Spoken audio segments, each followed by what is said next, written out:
Hello, it's Chris from the Customer Success team here at AgentRelay, and today I'm going to show you how to edit a user. To edit a user, in the Manage Your Users menu, by each user's name there is a grey edit icon. Click on the grey edit icon to access the Edit User menu. And we're going to do that for Jason Thorpe.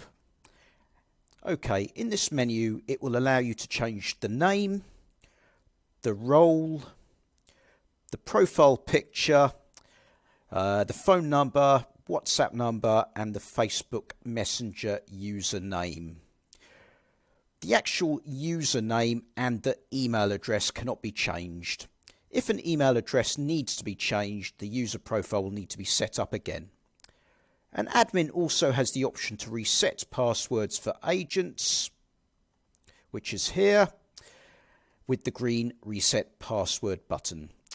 So that's a very quick look how to edit a user. Okay, thank you.